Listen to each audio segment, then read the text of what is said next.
السلام عليكم ورحمة الله وبركاته. الحمد لله نحمده ونستعينه ونستغفره ونعوذ بالله من شرور أنفسنا ومن سيئات أعمالنا. من يهده الله فلا مضل له ومن يضلل فلا هادي له. ونشهد أن لا إله إلا الله وحده لا شريك له ونشهد أن محمدا عبده ورسوله. اللهم صل على سيدنا ومولانا محمد طب القلوب ودوائها وعافية الأبدان وشفائها ونور الأبصار وضيائها وعلى آله وصحبه وسلم. أما بعد فقد قال الله تعالى في القرآن العظيم والفرقان المجيد: أعوذ بالله من الشيطان الرجيم. بسم الله الرحمن الرحيم. وأن ليس للإنسان إلا ما سعى. قال النبي صلى الله عليه وسلم: لو أنكم يتوكلون على الله حق توكله لرزقكم كما يرزق الطير تغدو خماسا وتروح بطانا أو كما قال عليه الصلاة والسلام. صدق الله العظيم وصدق رسوله النبي الكريم. سبحانك لا علم لنا إلا ما علمتنا إنك أنت العليم الحكيم. رب اشرح لي صدري ويسر لي أمري வஹ்லுல் உக்ததம் மின் லிசானி யஃப்கஹு கௌலி. புகழ் அனைத்தும் அல்லாஹ் ஒருவனுக்கே உரித்தாகட்டுமாக. ஸலாத் என்னும் கருணையும் சலாம் என்னும் ஈடேற்றமும் ஈருலக சர்தார் பெருமானார் ரசூலே கரீம் ஸல்லல்லாஹு அலைஹி வஸல்லம் அவர்கள் மீதும் அவர்களுடைய அடிச்சுவடுகளை கடுகளவும் பிசகாது வாழ்ந்து வந்த உத்தம சத்திய சஹாபாக்கள், தாபிஈன்கள், தபா தாபிஈன்கள், நபிமார்கள், வலிமார்கள், ஷஹீதுகள் மற்றும் நம் அனைவர்கள் மீதும் ஏனைய இஸ்லாமியர்கள் மீதும் என்றென்றும் நிலவட்டுமாக. ஆமீன். பெரும்பிற்கும் பெருமதிப்பிற்கும் உரிய பெரியோர்களே, அல்லாஹ்வின் நல்லடியார்களே, அல்லாஹ் ஜல்ல ஷானஹு வ தஆலாவின் மாபெரும் கிருபையினால் புனித ரமலான் மாதத்தின் 2ஆம் நாள் தராவீகை முடித்தமர்ந்திருக்கிறோம். அல்ஹம்துலில்லாஹ். இன்று கொடுக்கப்பட்டிருக்கிற தலைப்பு திட்டமிடல். திட்டிவிடல் அல்ல, யாரையும் போய் திட்டுறதுக்கெல்லாம் அல்ல இந்த தலைப்பு. திட்டமிடல். திட்டமிடல்னு சொன்னா பிளான் பண்றது. யார் யாருக்கு என்னென்ன எப்படி அப்படின்லாம் பிளான் போடுவோமா இல்லையா? அது மாதிரி பிளான் போடுறது தான் இன்னைக்கு உண்டான தலைப்பு. அல்லாஹ் ஜல்ல ஷானஹு வ தஆலா நமக்கு கலா கதர் என்கிற ஒரு விதியை தந்திருக்கிறார். நாம் ஈமான் கொண்டிருக்கிறோம். அமன்து பில்லாஹி வ மலாயிகத்திஹி வ குதுபிஹி வ ருசுலிஹி வல் யௌமில் ஆகிர் வல் கத்ரி கைரிஹி வ ஷர்ரிஹி மினல்லாஹி தஆலா. எந்த நல்லது நடந்தாலும் எந்த தீயது நடந்தாலும் எல்லாம் அல்லாஹ்வின் புறத்திலிருந்தே நடக்கிறது என்பதை ஏற்றுக்கொண்டது. இதுதான் கலா கதர். அல்லாஹ்வுடைய விதிப்படியே எல்லாம் நடக்கும். இதை எல்லோரும் ஏற்றுக்கொள்கிறார்கள், யார் என்று கிடையாது. எல்லா இனத்தவர்களும் சமூகத்தவர்களும் சமுதாயத்தவர்களும் எல்லோரும் ஏற்றுக்கொள்கிற ஒன்று. கடவுளே இல்லைன்னு சொல்றது கூட சில சமயங்கள்ல மாட்டிக்கொள்கிறோம். என்ன பண்றது, எல்லாம் என் தலையெழுத்து, இவ்வளவு நாளா மாட்டாம இன்னைக்கு போய் மாட்டிக்கிட்டேன் என்று சொல்வார்கள். எப்போதுமே ஹெல்மெட் போடாம ஒருத்தர் போலீஸ்காரன் கண்டுக்கவே மாட்டான், விட்டுருவான். முக்கியமான அர்ஜென்ட்டான ஒரு சமயமா இருக்கும், அப்ப பார்த்துதான் கையை போட்டு மடக்குவான் நில்லுன்னு. அப்பந்தான் எல்லாமே கேட்பான். தலையாச்சுங்க, எல்லாம் என் தலையெழுத்து, இவ்வளவு நாளா போறேன் வர்றேன், ஒருத்தரும் கண்டுக்கல, ஏண்டான்னு கூட கேட்கல. இன்னைக்கு அவசர அவசரமா போய்கிட்டு இருக்கும்போது இன்னைக்கு போய் மடக்கிறான் பார் என்கிறோம். சாதாரணமாக கடவுளை ஏற்றுக்கொள்ளாதவர்கள் கூட தலை எழுத்தென்று ஒன்று இருக்கிறது, தலை விதி என்று ஒன்று இருக்கிறது என்பதை ஏற்றுக்கொள்கிறார்கள்.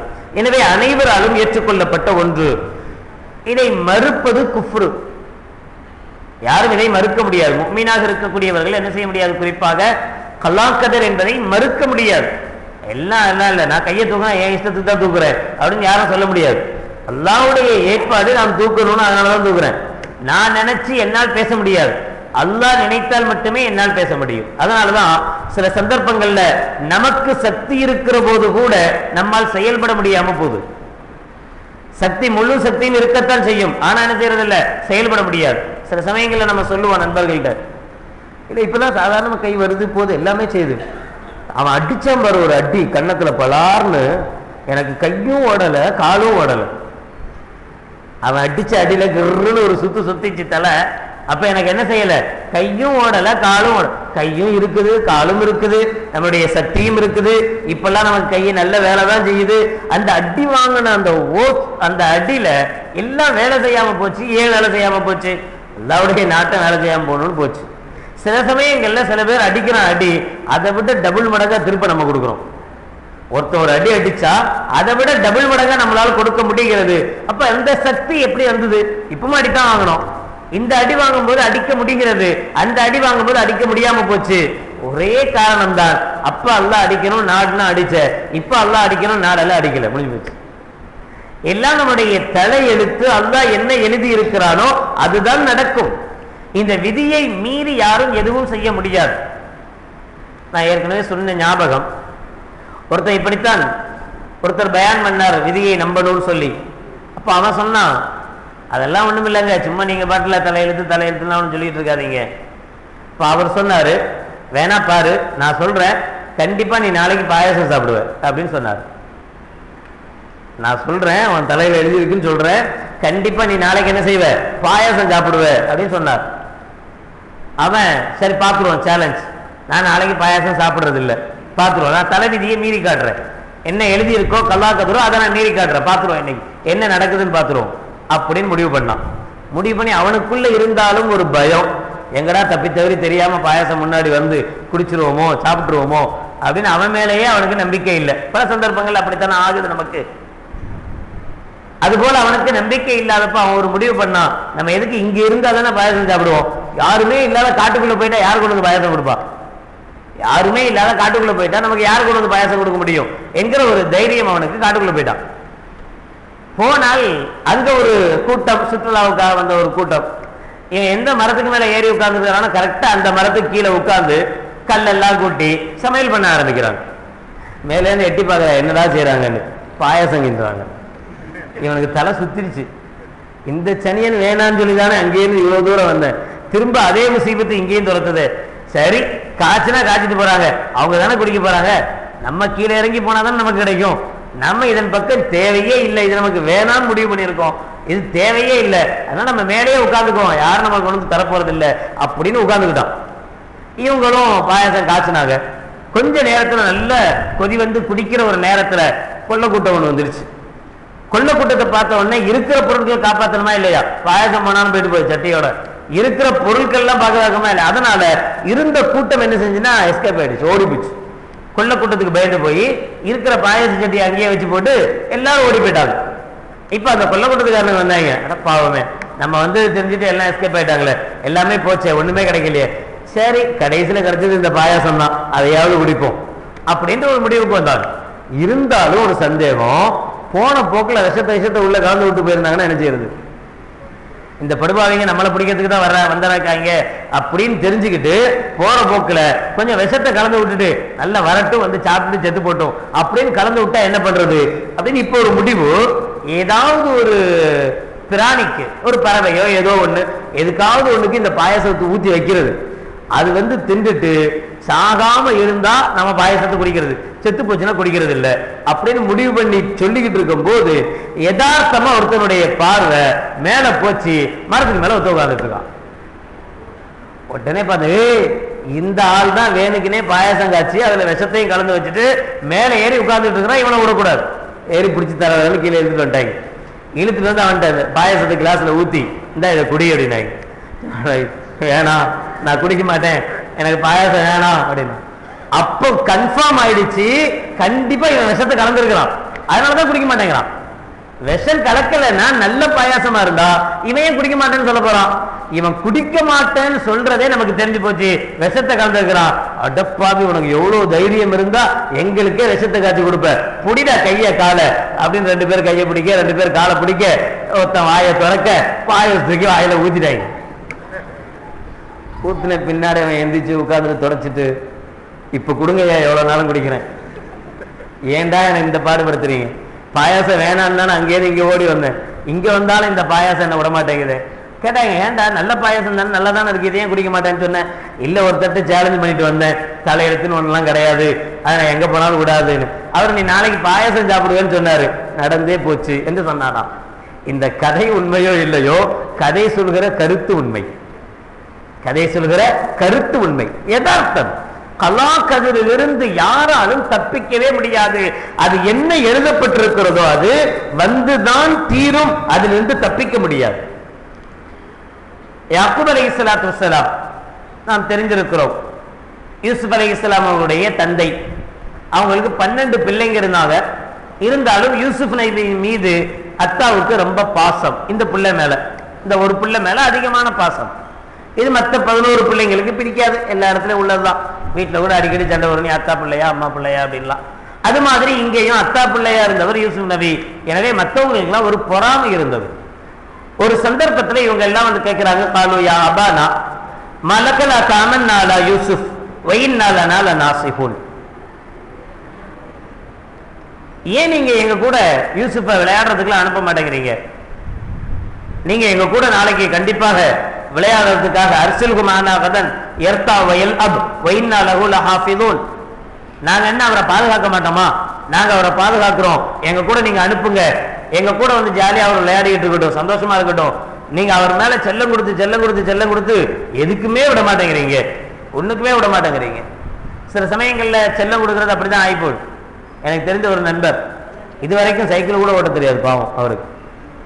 ஏன் அப்படின்னா சின்ன வயசுல இருந்தே அத்தாவும் அம்மாவும், அப்பா சைக்கிளை தொட்டுறாத, சைக்கிளில் போனால் கீழே விழுந்துருவேன், சைக்கிளில் ஏறினா கீழே விழுந்துரும், காலில் அடிபட்டுரும், கையில் அடிபட்டுரும், இப்படியே சொல்லி சொல்லி சொல்லி கடைசி வரைக்கும் அவரை சைக்கிளில் ஏறவே விடலை.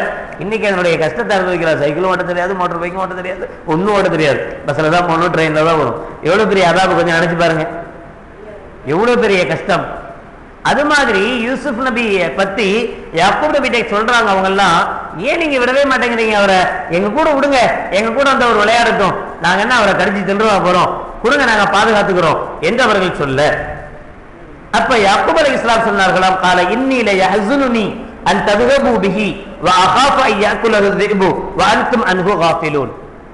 அப்படிலாம் இல்லப்பா, நீங்க விளையாட்டு பிள்ளைங்க, நீங்க உங்க பாட்டுல விளையாடிக்கிட்டு இருப்பீங்க, இவர் மேல நீங்க கவனம் செலுத்த மாட்டீங்க. உங்க விளையாட்டு பராக்கில் நீங்க இருக்கும் போது இவரை எங்க ஓனாய் ஏதாவது கடிச்சிட்டு போயிடுமோ என்று நான் பயப்படுறேன் சொன்னார். இந்த ஆயத்தினுடைய தஃப்சீரில் முஃபஸ்ஸிரீன்கள் எழுதுவாங்க, ஏன் யாக்கூப் அலைஹிஸ்ஸலாத்து வஸ்ஸலாம் அவர்கள் குறிப்பிட்டு ஓனாய் கடிச்சிடுன்னு சொல்லணும்? காரணம் என்ன? நீங்க எங்கேயாவது விட்டுட்டு போயிடுவீங்க, யாராவது பிடிச்சிட்டு போயிடுவான்னு சொல்ல வேண்டியதானே? புள்ள வீட்டுக்கு யாராவது வந்து பிடிச்சிட்டு போயிடுவோம் அப்படின்னு சொல்ல வேண்டியதானே? யாராவது திருடி எப்படியோ ஒன்று சொல்லி, ஏன் குறிப்பிட்டு ஓனாய் தின்றுன்னு ஏன் சொன்னாங்க என்று எழுதிவிட்டு அதற்கு பதிலையும் எழுதுகிறார்கள். நபிமார்களை பொறுத்தவரை அவர்களுக்கு வஹி கனவின் மூலமாகவும் தெரிவிக்கப்படும். கண்மணி நாயகம் ஸல்லல்லாஹு அலைஹி வஸல்லம் அவர்களை பற்றி அன்னை ஆயிஷா ரலியல்லாஹு தஆலா அவர்கள் சொல்வார்கள், நபிகளாருடைய முதல் வஹி கனவாகத்தான் இருந்தது. நபிகளார் எதெல்லாம் காண்பார்களோ கனவிலே அதெல்லாம் யதார்த்தமாக யதார்த்த நிலையிலேயும் நடக்கும். யாக்கூப் அலைஹிஸ்ஸலாத்து வஸ்ஸலாம் அவர்கள் முன்னரே கனவு கண்டார்கள். இவங்க எல்லாம் யூசுப் நபியை கூட்டிட்டு போற மாதிரியும் இவங்க விளையாடிட்டு இருக்கும் போது ஓனாய் கடிச்சிட்டு போற மாதிரியும் ஒரு கனவு கண்டிருந்தார்கள். எனவே இவங்க நினைச்சிட்டாங்க இவங்க கூட அனுப்புனா ஓனாய் கடிச்சிரும்னு. உள்ள இருக்கிறது என்னைக்காச்சும் ஒரு நாளைக்கு வாயை தவிர வெளியே வந்துடும். எவ்வளவு நாளைக்கு தான் உள்ள போட்டு அமைக்கிட்டே இருக்க முடியும்? அதனால சாதாரணமா சொல்ல வேண்டிய அந்த வார்த்தையை யாக்கூப் அலைஹிஸ்ஸலாம் என்னவே சொல்லிட்டாங்க, ஓனாய் பிடிச்சிட்டு போயிடுமோன்னு பயப்படுறேன் என்ற வார்த்தையை உபயோகப்படுத்திட்டாங்க. தெரியும் இப்படி நடந்துடலாங்கிற பயமும் இருக்குது. அந்த பயம் இருந்ததுனாலோ என்னவோ இவ்வளவு நாள் அனுப்பாமலும் இருந்தாங்க. இப்ப விதி விளையாடுது, கூட்டிட்டு போக ஆரம்பிச்சிட்டாங்க.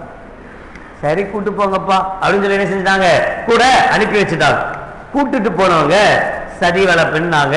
யூசுப் தர் மேலதான் யாக்கூப் நபி அதிகமான பாசம் செலுத்துறாரு. அந்த பாசத்தை போக்குறதுக்கு ஒரே வழி யூசுஃபை க்ளோஸ் பண்றது தான், வேற வழி இல்லை என்கிற முடிவுக்கு வந்து கடைசியில் அங்கே இருந்த இன்னொரு சகோதரர் பின்யாமீன் என்கிற ஒரு சகோதரர் ஆலோசனை சொன்னார், வேணாப்பா கொலைலாம் செஞ்சிடாதீங்க, ஒரு பாலடைஞ்சு கிணத்துக்குள்ள தூக்கி போட்டுருவோம், யாராச்சும் வந்தா தூக்கிட்டு போட்டோம், எங்கேயாவது போய் அவன் புடைச்சிட்டு போறான், என்ன இருந்தாலும் நம்ம தம்பி தானே அப்படின்னு ஒரு ஆலோசனை சொல்ல அதன்படியே நடந்தது என்பது வரலாறு. ஆனால் இந்த கலா இப்படித்தான் நடக்க வேண்டும், யூசுப் நபி யாக்கூப் நபியை விட்டு பிரிய வேண்டும் என்கிற கலாவை ஒரு நபி தெரிந்திருந்தும் கூட தம் பிள்ளையை காப்பாற்ற முடியல. போனதுதான். அது மட்டுமல்ல, உன்னோட போனாலும் பரவாயில்லையே. அதுக்கு பிறகு இரண்டாவது பட்சமாக யூசுப் நபி அலைஹிஸ்ஸலாம் அவருடைய சகோதரர் பின்யாமீன் இவருடைய விஷயத்திலேயும் அதுக்கு பிறகு யாக்கூப் நபியினுடைய பாசம் பின்யாமீன் மீது போது மீதி 10 பேருக்கு ரோஷம் வந்துருச்சு. என்னடா ஒண்ணு போச்சுன்னு பார்த்தா இன்னொன்னு வந்து ஒட்டிக்குச்சு அப்படின்னு கோபம் வந்துருச்சு. இப்ப இவரையும் இழுத்துட்டு போகணும், இதுக்கு என்ன வழி என்று தேடினார்கள். அப்பவும் பின்யாமீன் அவர்களை விடாமல் இருந்த யாக்கூப் அலைஹிஸ்ஸலாத்திட்ட எல்லா மக்களும் சேர்ந்து சொல்றாங்க, இல்ல இல்ல நீங்க என்ன யூசுஃபை வச்சிட்டு இருந்த மாதிரியே இப்ப பின்யாமீனையும் வச்சிட்டு இருக்கிறீங்க, எங்க கூட அனுப்புங்க. ஒரு பஞ்ச காலம். அந்த பஞ்ச சமயத்துல எல்லாரும் போய் பொருட்கள் வாங்குறதுக்காக அரசன்ட்டு போறாங்க. இவர் வந்தா கூட ஒரு பங்கு கிடைக்கும் அப்படின்னு இவரையும் கூட அனுப்புங்க என்று கேட்க யாக்கூப் அலைஹிஸ்ஸலாத்து வஸ்ஸலாம் அவர்கள் அனுப்புறாங்க. அப்ப இந்த வார்த்தையை சொல்கிறார்கள். 12வது சூரா யூசுப்ல தொடர்ந்து, சூரத்துல் யூசுப்ல தொடர்ந்து இந்த சம்பவங்கள் வருகிறது. 66வது ஆயத்திலிருந்து 68 வரை. இன்னல் ஹுக்ம இல்லா லில்லாஹ் அலைஹி தவக்கல்து வ அலைஹி ஃபல்யதவக்கலில் முதவக்கிலூன். சரி, கூட்டு போங்க, அல்லாஹ் மேல பாரத்தை போட்டு உங்க கூட அனுப்புறேன். இனில் ஹுக்ம இல்லா லில்லாஹ், அல்லாஹ் என்ன ஏற்பாடு செய்திருக்கிறானோ அதை தவிர வேற எதுவும் நடக்காது. என்ன அல்லாஹ் முடிவு பண்ணிட்டானோ அதான் நடக்கும். அலைஹி தவக்கல்து, அவன் மேலேயே நான் பொறுப்பு சாட்டுகிறேன். அலைஹி ஃபல்யதவக்கலில் முதவக்கிலூன், பொறுப்பு சாட்டக்கூடியவர்கள் அல்லாஹ்வின் மீது தான் பொறுப்பு சாட்டுவார்கள் சொல்லி பின்யாமீனை கூட அனுப்புனாங்க. அவங்களுடைய நேரம் அங்க யூசுப் அலைஹிஸ்ஸலாத்து வஸ்ஸலாம் அவர்கள் பின்யாமீனை பிடிச்சு வைத்துக் கொண்டார். அந்த சம்பவங்கள் தெரியணும்னா மறுபடி பொருளடக்கங்களை எடுத்து யூசுப் என்கிற சூறாவை எடுத்து 12வது சூறா அதனுடைய கொஞ்சம் கொஞ்சம் முழுசா தர்ஜுமாவோட பொருளோட வாசிச்சு பாருங்க, முழு வரலாறும் தெரிய வரும். இப்ப அந்த வரலாறுகளை சொல்வதற்குண்டான நேரம் இல்லை. பின்யாமீன் ஏற்கனவே ஒரு யூசுப் நபியை இழந்த யாக்கூப் அலைஹிஸ்ஸலாத்து வஸ்ஸலாம் அவர்கள் மீண்டும் ஒரு முறை பின்யாமீனையும் இழக்கிறார்கள். அதையும் அவர்களால் காப்பாற்றிக் கொள்ள முடியவில்லை. உம்முல் ஃபத்ல் ரலியல்லாஹு தஆலா அன்ஹா கண்மணி நாயகம் ஸல்லல்லாஹு அலைஹி வஸல்லம் இடத்துல நபிகளாருடைய பேரர் ஹுசைன் ரலியல்லாஹு தஆலா அவர்களை ரசூலுல்லாஹ்ட்ட கொடுத்துட்டு அந்த பக்கம் போயிட்டாங்க. போன பிறகு கொஞ்சம் விம்முகிற சத்தம் கேட்குது, அழுவுகிற சத்தம் கேட்குது. உடனே உம்முல் ஃபத்ல் ரலியல்லாஹு தஆலா அவர்கள் திரும்பி பார்க்கிறார்கள். நபிகள் நாயகம் ஸல்லல்லாஹு அலைஹி வஸல்லம் அவர்கள் தன்னுடைய பேரர் ஹுசைன் அவர்களை தன்னுடைய மடியிலே வைத்துக் கொண்டு அழுது கொண்டிருக்கிறார்கள். பார்த்தோன்னு உம்முல் ஃபத்ல் ரலியல்லாஹு தஆலா அன்ஹா ரசூலுல்லாஹ்ட்ட கேட்டாங்க, யா ரசூலல்லாஹ், ஏன் அழுதுட்டு இருக்கிறீங்க, என்ன காரணம்? ஸல்லல்லாஹு அலைஹி சொன்னாங்க, என்னுடைய இந்த பேரர் என்னுடைய உம்மத்தவர்களாலேயே கொலை செய்யப்படுவார். என்ன நடக்க போகுது என்பது அறிவிக்கப்பட்டு விட்டது. ஜிப்ரீல் அலைஹிஸ்ஸலாத்து வஸ்ஸலாம் அவர்கள் இடத்தில் வந்து சொன்னார், இதுதான் நடக்க போகிறது என்று சொல்லி இருக்கிறார் என்பது முன்னாலேயே தெரிந்து விட்டது. ஆனாலும் கண்மணி நாயகம் ஸல்லல்லாஹு அலைஹி வஸல்லம் அவர்களால் ஹுசைன் ரலியல்லாஹு தஆலா அவர்களுடைய கொலையை தடுத்து நிறுத்த முடியவில்லை, அவர்களை பாதுகாக்க முடியவில்லை. கலா நடந்தே தீரும். என்ன விதியில் எழுதப்பட்டிருக்கிறதோ அது நடந்தே தீரும். அலி ரலியல்லாஹு தஆலா அவர்கள் அழகாக சொல்வார்கள், நான் போடுகிற ஒவ்வொரு திட்டங்களும் தவிடுபடியாகும் போதெல்லாம் அல்லாஹ்வுடைய சக்தியை நான் உணர்ந்து கொள்கிறேன். நான் போடுற எந்த திட்டமா இருந்தாலும் சரி, ஒவ்வொரு திட்டங்கள், ஒரு திட்டம் சக்சஸ் ஆயிடுச்சு அல்ஹம்துலில்லாஹ், இன்னொரு திட்டம் அதே மாதிரி போன ஃபெயிலியர் ஆயிடுச்சு. இந்த ஃபெயிலியர் ஆகும் போது தான் நான் உணர்ந்து கொள்கிறேன், என்னுடைய இந்த நான் எவ்வளவுதான் தலைகீழ நின்றாலும் அல்லாஹ் நினைப்பதுதான் நடக்கும். அல்லாஹ்வுடைய சக்தியை என்னுடைய திட்டங்கள் தவிடுபடியாகும் போதுதான் நான் உணர்ந்து கொள்கிறேன் என்று அலி ரலியல்லாஹு தஆலா அவர்கள் சொல்லி காட்டுவார்கள். எனவே விதியை அறிவதென்பதும் முடியாது, நமக்கு என்ன நடக்க போகுதுன்னு தெரியாது. ஒமா ஊதீது மினல் இல்மி இல்லா கலீலா 17வது சூராவின் 85வது ஆயத்தில் அல்லாஹ் சொல்வார், உங்களுக்கு கொஞ்சோண்டு தம்தோண்டு அறிவு தான் கொடுக்கப்பட்டிருக்கிறது. நீங்க அதை வச்சு எவ்வளவுதான் தெரிய முடியும். பொண்டாட்டி என்ன நினைக்கிறான் நம்மளை பத்தினே தெரிய முடியல, நம்ம புள்ள நம்மளை பத்தி என்ன நினைக்கிறான் அதுவும் தெரிய மாட்டேங்குது. வெளியில சிரிச்சுக்கிறான், நம்மள்ட்ட நல்லா பழகிக்கிறாங்க, ஆனா உள்ளுக்குள்ளே நம்மளாமோ யோசிக்கிறாங்க, நம்மளாமோ அவங்களுக்குள்ள கலந்தாலோசிக்கிறாங்க, எவ்வளமெல்லாமோ நடக்குது நம்மளை சுத்தி, எதுவுமே நமக்கு தெரியறது இல்லை. நம்மளுடைய தலைவிதியும் அப்படியே தெரியாமல் போகிறது. ஆனாலும் விதியை வெல்லக்கூடிய சில வழிமுறைகளை நபிகள் நாயகம் ஸல்லல்லாஹு அலைஹி வஸல்லம் அவர்கள் சொல்லித் தருகிறார்கள். அல்லாஹ்வும் அதை அங்கீகரிக்கிறார். 13வது சூராவின் 39வது ஆயத்தில் யம்ஹுல்லாஹு மா யஷாஉ வ யுஸ்பித் வ இன்தஹு உம்முல் கிதாப், அல்லாஹ் நாடினால் எதையும் அழிக்கவும் செய்வான், எதையும் உருவாக்கவும் செய்வான். ஏற்கனவே எழுதப்பட்ட விதியை அழிக்கும் உரிமை நமக்கு தான் இல்லையே தவிர, மாற்றும் உரிமை நமக்கு தான் கிடையாதே தவிர அல்லாஹ்வுக்கு இருக்கிறது. வ இன்தஹு உம்முல் கிதாப், அந்த அல்லாஹ்விடத்தில் தான் லவ்ஹுல் மஹ்ஃபூஸ் என்கிற உம்முல் கிதாப் இருக்கிறது. அங்கதான் எழுதி வச்சிருக்கிறான், தேவைப்பட்டா அதை அழிச்சிட்டு வேற மாதிரி எழுதிக்குவான். கண்மணி நாயகம் ஸல்லல்லாஹு அலைஹி வஸல்லம் அவர்கள் சொல்வார்களே, உங்களுடைய சதக்காக்கள் உங்களுடைய விதியை மாற்றும் வல்லமை உடையது. நீங்கள் உங்களுடைய சொந்த பந்தங்களோடு சேர்ந்து வாழ்ந்தால் உங்களுடைய ஆயுள் நீடிக்கும். நபிகள் நாயகம் ஸல்லல்லாஹு அலைஹி வஸல்லம் அவர்கள் சொன்ன வார்த்தைகள். இது மாதிரி எவ்வளவு விஷயங்களை, விதியை மாற்றக்கூடிய வழிமுறைகளை கண்மணி நாயகம் ஸல்லல்லாஹு அலைஹி வஸல்லம் அவர்கள் சொல்லித் தருகிறார்கள். ஆக இந்த விதி என்பது துன்பம் வருகிற சந்தர்ப்பத்தில் நாம் துவளாமல் இருப்பதற்கும், இன்பங்கள் வருகிற போது பெருமையடிக்காமல் இருப்பதற்கும் துணை புரிய வேண்டும். கஷ்டம் வரபோது துவன்றக்கூடாது, முடிவு பண்ணினோம் அல்லாஹ்வுடைய நாட்டம் இதுதான் நடக்குது. அதே மாதிரி சந்தோஷங்கள் வருகிற போது பத்தியா என்னுடைய பிளானிங் தான் சக்சஸ், நான் பிளான் பண்ணதுனாலதான் இவ்வளவு பெரிய வெற்றியை என்னுடைய வியாபாரத்தில் நான் அடைஞ்ச முடியுது அப்படின்லாம் கணக்கு போட்டுறாத. அப்பவும் பெருமையை குறைச்சிக்கோ, இதுவும் அல்லாஹ்வுடைய நாட்டம் தான். அதுக்காக வேண்டி நம்முடைய செயல்பாடு இல்லாமல் போவதற்கு விதியை காரணமாக காட்டக்கூடாது. உமர் ரலியல்லாஹு தஆலாவுடைய காலத்துல பேரிச்சம்பழ தோட்டத்துக்கு வந்து ஒரு திருடன் பேரிச்சம்பழத்தெல்லாம் பறிக்கிறான். இதை பார்த்த உமர் ரலியல்லாஹு தஆலா அவர்கள் அவனை கைது செய்து கூட்டிட்டு வந்து அவனுக்கு தண்டனை கொடுப்பதற்கு முன்னால் அவன்கிட்ட விசாரிக்கிறார். ஏன்டா இப்படிலாம் போய் திருடுற தோட்டம் தோட்டமா போய் அப்படின்னு கேட்டப்போ அவன் சிம்பிளா ஒரு வரி சொன்னான், ஒரே பதில், அல்லாஹ் நாடி இருக்கிறான் நான் திருடுறேன். என்ன சொல்ல வேண்ட போய் ஒத்த வார்த்தையில பதில முடிச்சுட்டான். அல்லாஹ் நாடி இருக்கிறான் நான் திருடணும்னு, அதனால நான் திருடுறேன். அல்லாஹ் என் தலைவிதியில எழுதி இருக்கிறான் திருடணும்னு, நான் எனக்கு திருடுறேன். அல்லாஹ் எழுதுனது போய் நான் போய் மாற்ற முடியுமா அப்படின்னா உமர் ரலியல்லாஹு தான். அப்படியா, நியாயமான கருத்து தான். சாட்டை எடுத்துட்டு வா, விளாசி முடிச்சுட்டு சொன்னாங்க, அல்லாஹ் நாடி இருக்கிறான் உன்னை அடிக்கணும்னு, நான் என்ன நிப்பாட்டவா முடியும்? தலைவிதி செயல்படாமல் இருப்பதற்கு காரணமாக அமையக்கூடாது. அப்ப செயல்பாட்டுக்கு தலைவிதி என்பது தலையில அல்லாஹ் எழுதித்தான் என்பது நமக்கு நம்மை செயல்படாமல் ஆக்கக்கூடாது. ஒருவர் அப்துல் ரஹ்மான் இப்னு அபீ லைலா ரலியல்லாஹு தஆலா அவர்கள் அறிவிக்கிறார்கள், ஜா ரஜுலுன் இலன் நபி ஸல்லல்லாஹு அலைஹி வஸல்லம், நபிகளாரிடத்தில் ஒரு மனிதர் வந்து ஃபகால் கேட்கிறார், யா நபி, நபி ஸல்லல்லாஹு அலைஹி வஸல்லம் அவர்களே, அஹில்லி நாக்கத்தி வ தவக்கலு அலல்லாஹ் அவ் உஅக்கிலஹா வ தவக்கலு அலல்லாஹ். யா ரசூலல்லாஹ், என்னுடைய ஒட்டகத்தை நான் அவிழ்த்து விட்டு அல்லாஹ்வின் மீது தவக்குல் வைக்கவா, அல்லது என்னுடைய ஒட்டகத்தை கட்டி போட்டு விட்டு அல்லாஹ்வின் மீது தவக்குல் வைக்கவா? நபிகள் நாயகம் ஸல்லல்லாஹு அலைஹி வஸல்லம் சொன்னாங்க, பல் அஅக்கில்ஹா வ தவக்கல் அலல்லாஹ். அவுத்து விட்டுட்டு அல்லாஹ் மேல தவக்குல் வைக்காத, கெட்டி போட்டுட்டு அல்லாஹ் மேல தவக்குல் வை. செயல்பாடு தவக்குலுக்கு முரணல்ல.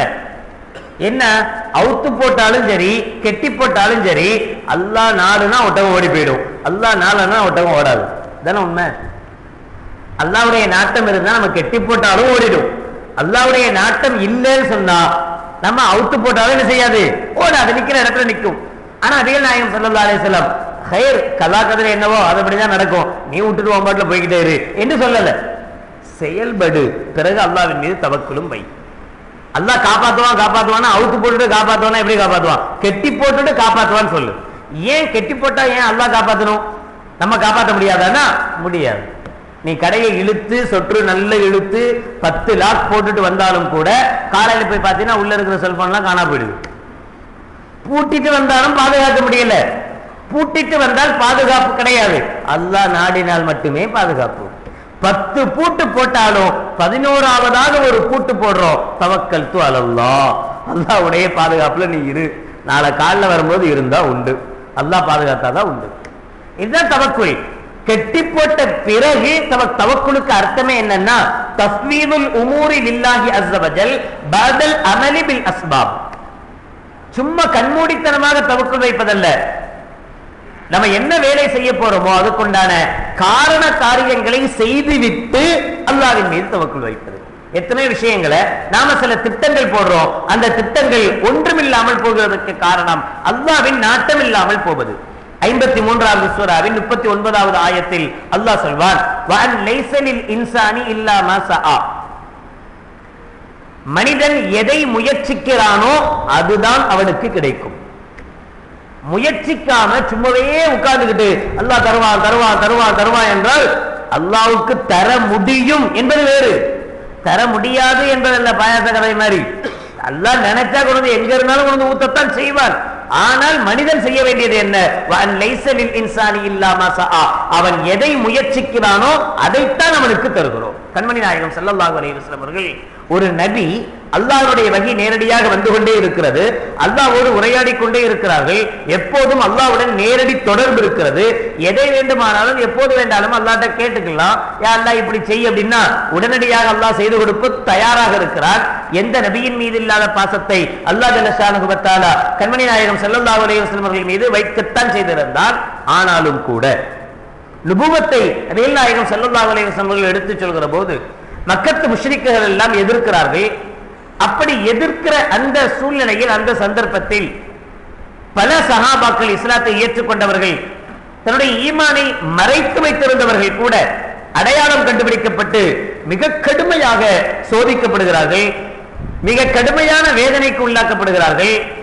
அந்த சந்தர்ப்பத்தில் நபிகள் நாயகம் ஸல்லல்லாஹு அலைஹி வஸல்லம் அவர்கள், சரி தௌஹீது கலிமா சொன்னா இப்படிதான் அடி வாங்கணும், வேற வழி கிடையாது என்று அவங்களெல்லாம் நீங்க அடி வாங்கிக்கிட்டே இருங்க என்று ரசூலுல்லாஹி ஸல்லல்லாஹு அலைஹி வஸல்லம் மக்காவிலேயே இருப்பதற்கு சொல்லல, ஒரு பிளான் போடுறாங்க. எப்படிப்பட்ட பிளானிங், எப்படிப்பட்ட திட்டமிடல் அப்படின்னு சொன்னா, இவர்களை இந்த இடத்துல இருக்கிறது இவங்களுக்கு பாதுகாப்பல்ல, இந்த இடத்தை விட்டு இவங்களை தூக்கணும், வேற இடத்துக்கு அனுப்பணும். போற இடம் எப்படிப்பட்ட இடமா இருக்கணும் அப்படின்னு சொன்னா, ஒண்ணு இவர்களுக்கு பாதுகாப்பும் இருக்கணும், பிளஸ் அதோட இந்த தௌஹீதை, இந்த கலிமாவை, இந்த ரிசாலத்தை எடுத்து சொல்லக்கூடிய வாய்ப்பும் அங்கு இருக்கணும். அது மாதிரியான ஒரு இடத்தை நபிகள் நாயகம் ஸல்லல்லாஹு அலைஹி வஸல்லம் அவர்கள் தேர்வு செய்தார்கள். 5வது ஆண்டு ஸல்லல்லாஹு அலைஹி வஸல்லம் அவர்களுக்கு நபித்துவம் கிடைத்த 5வது வருஷத்துல நபிகள் நாயகம் ஸல்லல்லாஹு அலைஹி வஸல்லம் முதலாக ஒரு கூட்டத்தை, 12 ஆண்கள் 3 பெண்கள் கொண்ட ஒரு கூட்டத்தை ஹபஷா என்கிற நாட்டுக்கு ஸல்லல்லாஹு அலைஹி வஸல்லம் ஹிஜ்ரத் செய்து போங்க என்று அனுமதி கொடுத்தார், உஸ்மான் ரலியல்லாஹு தஆலாவுடைய தலைமையில். அப்படி அனுமதி கொடுக்கும் போது ஒரு விஷயத்தை ஸல்லல்லாஹு அலைஹி வஸல்லம் சொல்றாங்க, ஏன் நான் அவங்களை ஹபஷாவுக்கு அனுப்புறேன் அப்படின்னு சொன்னா, அங்க நஜ்ஜாஷி என்கிற ஒரு மன்னர் இருக்காரு, அவரு நமக்கு பாதுகாப்பும் தருவார், நமக்கு சப்போர்ட்டாகவும் இருப்பார். எவ்வளவோ நாடுகள் சுத்தி இருக்கத்தான் செய்து, அங்கதான் நபிகள் நாயகம் ஸல்லல்லாஹு அலைஹி வஸல்லம் அவர்கள் இவர்களை அனுப்பல, மாறாக ஒரு இடத்தை தேர்வு செய்றாங்க. அந்த இடம் எப்படிப்பட்ட இடமாக இருக்கணும், அங்க எப்படிப்பட்ட பாதுகாப்பு நமக்கு கிடைக்கும், எல்லாத்தையும் பிளான் பண்ண பின்னாடிதான் நபிகள் நாயகம் ஸல்லல்லாஹு அலைஹி வஸல்லம் அவர்கள் இந்த கூட்டத்தை ஹிஜ்ரத்திற்காக அங்கே அனுப்புகிறார்கள். 2வது முறையும் அந்த ஹிஜ்ரத்துகள் நடந்தது என்பது வேறு வரலாறு. ஆக நபிகள் நாயகம் ஸல்லல்லாஹு அலைஹி வஸல்லம் உடைய ஒவ்வொரு செயலும் ஒவ்வொரு திட்டமிடலுக்கு பிறகே இருந்தது. எதையும் யோசிக்காம சும்மா என்கிற வார்த்தை நபிகள் நாயகம் ஸல்லல்லாஹு அலைஹி வஸல்லம் உடைய வாழ்வில் இருந்ததில்லை. ஸல்லல்லாஹு அலைஹி வஸல்லம் எந்த செயலை செய்தாலும் அதில் ஒரு காரணம், ஒரு காரியம் நிச்சயம் இருக்கத்தான் செய்தது. அதனால்தான் ரசூலுல்லாஹ் என்ன செஞ்சாலும் சஹாபாக்கள் கேள்வி கேட்டாங்க. ஏதோ ஒரு காரணம் இல்லாம ரசூலுல்லாஹ் செய்ய மாட்டாங்க. நான் உட்கார்ந்துட்டு சிரிக்கிறேன், என்ன ஜெருத்து ஒரு மாதிரி சிரிக்கிறீங்களே, ஏய் இப்ப சும்மா இருப்பா, சும்மா சிரிச்சம்பா அப்படின்ற வார்த்தைகள் நம்மகிட்ட யதார்த்தமா வருது. ஆனா நபிகள் நாயகம் ஸல்லல்லாஹு அலைஹி வஸல்லம் அது மாதிரி உட்கார்ந்துட்டு சிரிச்சாங்கன்னா சஹாபாக்கள் கேட்பாங்க, யாரும் ஏன் சிரிச்சீங்க? காரணம் இல்லாம ரசூலுல்லாஹ் சிரிக்க மாட்டாங்களே, காரணம் இல்லாம ரசூலுல்லாஹ் அழ மாட்டாங்களே, காரணம் இல்லாம ரசூலுல்லாஹ் முறைக்க மாட்டாங்களே, காரணம் இல்லாம ரசூலுல்லாஹ் கோபப்பட மாட்டாங்களே. ரசூலுல்லாஹ் ஒரு செயலை செய்தால் அது காரணத்தோடு தான் இருக்கும். திட்டமிடாமல் நபிகள் நாயகம் ஸல்லல்லாஹு அலைஹி வஸல்லம் உடைய உதடுகள் அசையாது, கண்கள் விரியாது. ரசூலுல்லாஹ் ஒன்றை பார்ப்பதாக இருந்தால் ஒரு திட்டத்தோடு தான் அதை பார்ப்பார்கள்.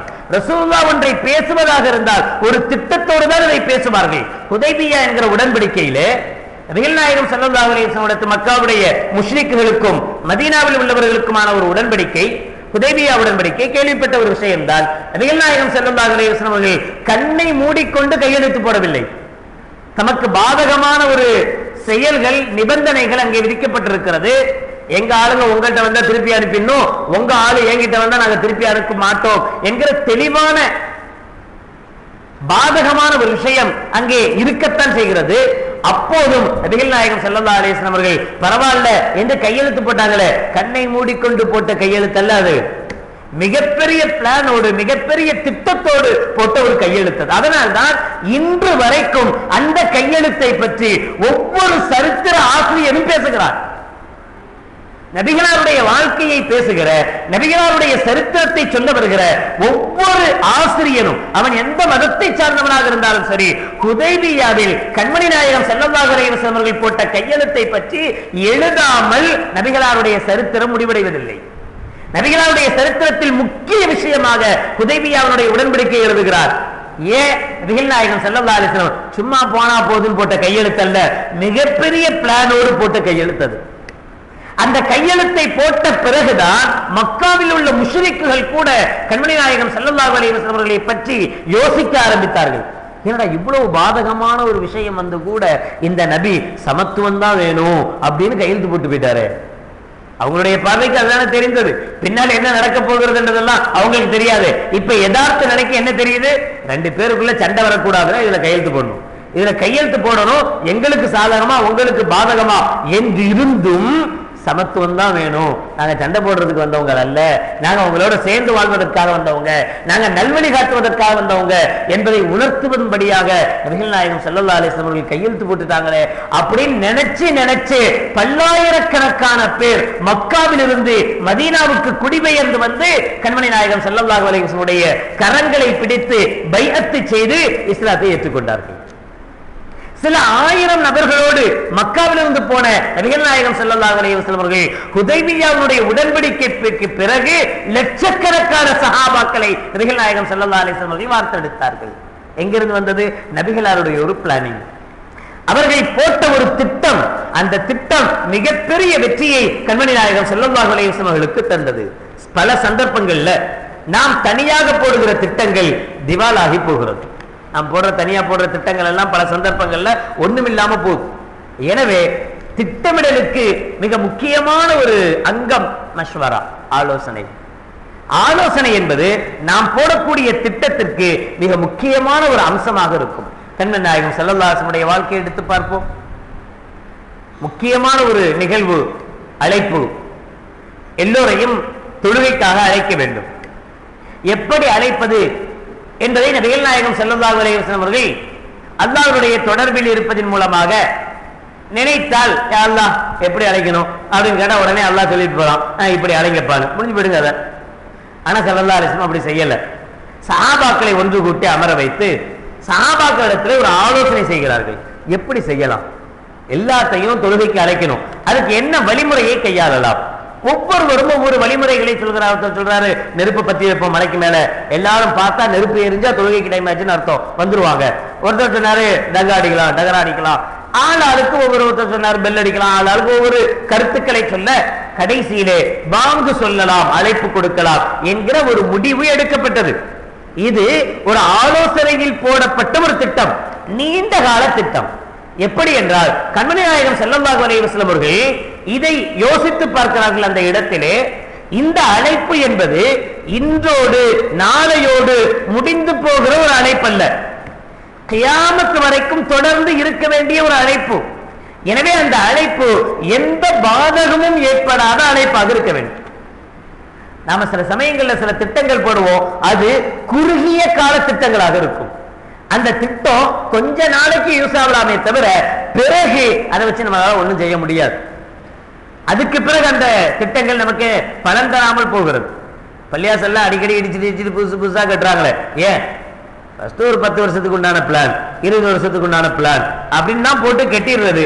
கட்டி முடிச்சோன்னா 20 வருஷம் 19 வருஷத்தை நெருங்கும் போது என்னங்க இப்பெல்லாம் எப்படி இருக்கு பள்ளியாசல், இங்க பாருங்க நம்ம பள்ளியாசலம் தான் இருக்குது அப்படின்னு வரும்போது சரி அப்ப இடி வேற பிளான் போடும், வேற ஒரு புதுசா ஒண்ணு உருவாக்கு. இந்த பிளான் எல்லாம் சில குறுகிய காலகட்டம், கொஞ்ச நாளைக்கு தான் நம்ம யோசிக்கப்படுகிறதே தவிர ஒரு நீண்ட கால திட்டமிடல் நம்மிடத்தில் இல்லை. கண்மணி நாயகம் ஸல்லல்லாஹு அலைஹி வஸல்லம் உடைய ஒவ்வொரு விஷயமும் நீண்ட கால திட்டங்களாகவே இருந்திருக்கிறது. ஹுதைபியாவுடைய உடன்படிக்கைக்கு பிறகு பல ஆண்டு காலங்கள் கழித்துதான் கண்மணி நாயகம் ஸல்லல்லாஹு அலைஹி வஸல்லம் அவர்கள் லட்சக்கணக்கான சஹாபாக்களை வார்த்தெடுத்தார்கள். ஆனால் அதற்கு சில காலங்கள் ஸல்லல்லாஹு அலைஹி வஸல்லம் அவர்கள் காத்திருக்க வேண்டியது இருந்தது. ரசூலுல்லாஹ் காத்திருந்தார்கள். ஒரு நீண்ட கால திட்டம் அது. குர்ஆனிலே அல்லாஹ் சொல்வார், சூரத் ஆல இம்ரான் 3வது சூராவின் 159வது ஆயத்தில், வஷாவிருஹும் ஃபில் அம்ர். எனவே நீங்கள் ஏதாவது ஒரு காரணத்தை நீங்கள் முடிவு செய்வதாக இருந்தால் உங்களுக்கு மத்தியிலே நீங்கள் ஆலோசனை செய்யுங்கள். வஅம்ருஹும் ஷூரா பைனஹும் என்று சூரத்து ஷூராவுடைய 38வது ஆயத்தில் சொல்லுவார். நல்லவர்களை பற்றி அவர்களுடைய குணங்களை பற்றி சொல்லி வருகிற அல்லாஹ் இதையும் சொல்கிறார். அவர்களுடைய குணம் எப்படிப்பட்டது என்று சொன்னால், அவர்கள் ஆலோசனையின் பேரில் தான் ஒரு விஷயத்தை செய்வார்கள். கண்டக் என்கிற ஒரு யுத்தம் கேள்விப்பட்டிருப்போம். மக்கத்து முஷ்ரிக்குகள் எல்லாம் மதீனாவில் உள்ள முஸ்லிம்களை தாக்குவதற்காக வந்து கொண்டிருக்கிறார்கள். நபிகள் நாயகம் ஸல்லல்லாஹு அலைஹி வஸல்லம் அவர்கள் உடனே ஆலோசனை செய்கிறார்கள், சஹாபாக்களை அழைக்கிறார்கள். ஒரு படை நம்மை எதிர்நோக்கி வந்து கொண்டிருக்கிறது, இந்த படையை தடுக்கணும், என்ன செய்யலாம்? கிளம்பி போக வேண்டியதானே ஏத்து போரிடுறதுக்காக, இல்லைன்னா ஆலோசனைக்கு என்ன வேண்டி கிடக்குது? ஆனாலும் நபிகள் நாயகம் ஸல்லல்லாஹு அலைஹி வஸல்லம் ஆலோசனை செஞ்சாங்க, எப்படி அவர்களை எதிர்கொள்ளலாம். சும்மா ஏன் இஷ்டத்துக்கு நான் செய்யறதல்ல. நான் ஒண்ணு நினைச்சிருப்பேன், இவங்க இப்படிப்பட்ட எதிர்ப்பு வருதா, இந்த எதிர்ப்பை எப்படி சமாளிக்கலாம், இப்படி சமாளிக்கலாம் அப்படின்னு நான் ஒரு திட்டம் வச்சிருப்பேன். அது எனக்கு சாதகமானதுன்னு நான் நினைப்பேன். ஆனா நான் போட்ட திட்டமே எனக்கு குறிப்பிடிச்சிடும். நான் முதல்ல அதுல நான் மாற்ற ஆளு முதல் ஆளாக நானாக கூட இருக்கலாம். ஸல்லல்லாஹு அலைஹி வஸல்லம் அவர்கள் உடனடியாக மஷ்வராவை கொடுக்கிறார், என்ன செய்யலாம்? சல்மான் அல் ஃபாரிஸி ரலியல்லாஹு தஆலா அவர்கள் சொன்னார்கள், நான் ஒரு குட் ஐடியா சொல்றேன், ஒரு நல்ல ஐடியா சொல்றேன். சுத்தி மதீனாவை சுற்றி அகல்கள் தோண்டுவோம். அந்த அகலை தாண்டி அவர்கள் வர முடியாது. உள்ள ஃபுல்லா தண்ணி பெருக்கெடுத்து ஓடும். வேலூருக்கு போனா கோட்டையில பார்க்கலாம், வேலூர் கோட்டையை சுத்தி அகல் இருக்கிறது. இந்த அகலை தாண்டி போவது என்பது முடியாது. சுத்தி தண்ணி இருக்கும், முதல்ல இதெல்லாம் எல்லாம் உள்ள கிடக்கும், உள்ள இறங்கியும் போக முடியாது, ஒண்ணும் முடியாது. அப்படிப்பட்ட ஒரு அகலை மதீனாவை சுற்றி தோண்டி விடலாம். தோண்டிட்டு மதீனாவுக்கு உட்புறம் நாம நின்றுக்கலாம், அவங்க மதீனாவுக்கு வெளியில நிற்பாங்க. இதை தாண்டி அவங்களால உள்ள வர முடியாது. நாம இங்கிருந்து அவர்களை தாக்கலாம். இப்படி தாக்குகிற போது நமக்கு என்ன பிளஸ் பாயிண்ட்? நேரடியா போய் ஒரு இடத்துல தாக்குறதுக்கும் அகலை ஏற்படுத்தி நாம் அவர்களை தாக்குவதற்கும் என்ன வித்தியாசம் சொன்னா, உயிரிழப்புகள் நம்மிடத்தில் குறைவாகும். அதிகமானவர்களை இழக்க வேண்டிய தேவை நமக்கு ஏற்படாது.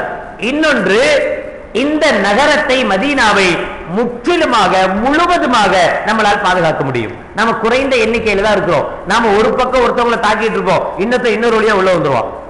அகல் இருக்கிற போது அவ்வளவு சீக்கிரமாக அவர்களால் உள்ளே வர முடியாது. எனவே நம்மால் தடுத்துக் கொள்ள முடியும் என்கிற ஒரு நல்ல அற்புதமான ஒரு ஐடியாவை, ஒரு யோசனையை சல்மான் அல் ஃபாரிஸி ரலியல்லாஹு தஆலா அவர்கள் சொல்ல, கண்மணி நாயகம் ஸல்லல்லாஹு அலைஹி வஸல்லம் அவர்கள் அதை அப்படியே ஏற்று செயல்படுத்தினார்கள். இது மஷ்வரா. எனவே திட்டமிடல், நாம் செய்யக்கூடிய ஒவ்வொரு திட்டங்களும் நீண்ட யோசனைக்கு பிறகுள்ளதாக இருக்க வேண்டும். வார்த்தைகள் கூட ரொம்ப யோசிச்சுதான் விடணும். நம்ம அடிக்கடி சொல்வது உண்டு, நம்ம வார்த்தையை விட்டுட்டா பிறகு அதுக்காக வேண்டியே கவலைப்பட்டு இருப்போம் காலம் ஃபுல்லா. நல்ல பழகின ஒரு நண்பன், ரொம்ப நெருக்கமாக பழகிய ஒரு நண்பன், ஏதோ ஒரு சந்தர்ப்பத்தில் ஏதோ ஒரு கோவத்துல அவனை பார்த்து ஒரு தகாத வார்த்தையை சொல்லி இருப்போம், அதோட ஃப்ரெண்ட்ஷிப் கட்டு. இனி மௌத்தா போற வரைக்கும் அவன் முகத்துல முழிக்கிறதே இல்லை. என்னடா இவ்வளவு நெருக்கமா இருந்தீங்களப்பா, ஒரு பிளேட்ல 2 பேரும் ஒன்னா சாப்பிடுவீங்களப்பா, இப்ப என்ன இப்படி இருக்கிறீங்க? அப்படி இருந்த என்ன போய் இப்படி கேட்டுட்டானே. மத்தவங்க வந்து கேட்டா கூட நான் என்ன செய்ய மாட்டேன், அதை பெருசா எடுத்துக்க மாட்டேன். எவனோ ஒருத்தன் வந்து கேட்டிருந்தா பரவாயில்ல, இவன் கேட்டுட்டானே, என்னை பத்தி முழுசா தெரிஞ்சவன் இவன். இந்த ஒரு வார்த்தை கடைசி வரைக்கும் அந்த நட்பை இல்லாமலேயே ஆக்கிடுது. எதனால் வருகிற நிலை இது? கொஞ்சம் கூட யோசனை இல்லாமல் பேசுகிற பேச்சு, யோசனை இல்லாமல் பேசுகிற பேச்சு, யோசனை இல்லாமல் செய்கிற செயல் அனைத்தும் தோல்வியைத்தான் தரும். எனவே திட்டமிடலை, ஆலோசனை செய்வதையும் திட்டமிடக்கூடிய வார்த்தையும் கண்மணி நாயகம் ஸல்லல்லாஹு அலைஹி வஸல்லம் அவர்கள் செயல்முறைப்படுத்தி தந்து, இது தவக்குலுக்கு எதிரானதல்ல. நம்ம நினைச்சிக்க கூடாது, நம்ம இப்படிலாம் பிளான் போட்டா அப்போ அல்லாஹ்வுடைய கதவை நம்ம என்ன மீறுறோமோ, அல்லாஹ் முடிவு பண்ணிட்டான் இப்படித்தான் நடக்க போகுது அப்படின்னு, அப்புறம் நம்ம திட்டம் போட்டோம்னா திட்டம் போடாம என்ன? அப்படி அல்ல. திட்டம் போட்டால், மஷ்வராவின் மூலமாக முடிவெடுக்கப்பட்டால் அதில் அல்லாஹ்வுடைய உதவியும் இருக்கும். அல்லாஹ்வே சொல்கிறானே, யம்ஹுல்லாஹு மா யஷா வ யுக்பிர், அல்லாஹ் நாடினால் இருக்கிற விதியை அழிக்கவும் செய்வார், உண்டாக்கவும் செய்வார். எனவே அதை மாற்றும் சக்தி நம்மிடத்தில் தான் இல்லையே தவிர அல்லாஹ்விடத்தில் இருக்கிறது. எனவே திட்டமிடல் அவசியம் என்பதை கண்மணி நாயகம் ஸல்லல்லாஹு அலைஹி வஸல்லம் அவர்கள் சொல்லி காட்டுகிறார்களே.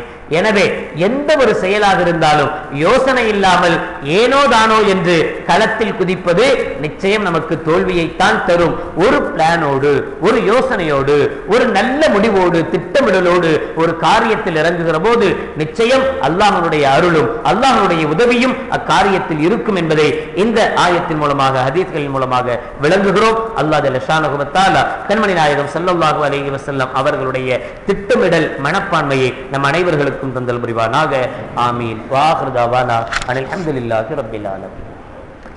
பிஸ்மில்லாஹிர் ரஹ்மானிர் ரஹீம். அல்ஹம்துலில்லாஹி ரப்பில் ஆலமீன். اللهم صل على سيدنا مولانا محمد وعلى آل سيدنا مولانا محمد وبارك وسلم عليه. ربنا ظلمنا أنفسنا وإن لم تغفر لنا وترحمنا لنكونن من الخاسرين.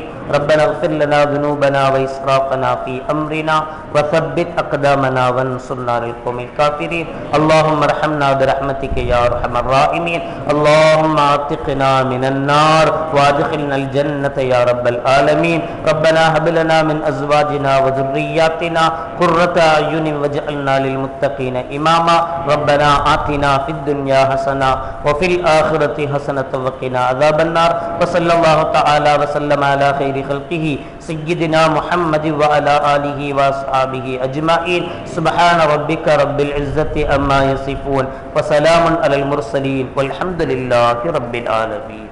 سبحان الله وبحمده سبحانك اللهم وبحمدك أشهد أن لا إله إلا أنت أستغفرك وأتوب إليك.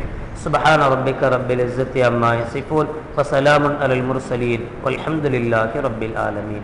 صلى الله على محمد صلى الله عليه وسلم.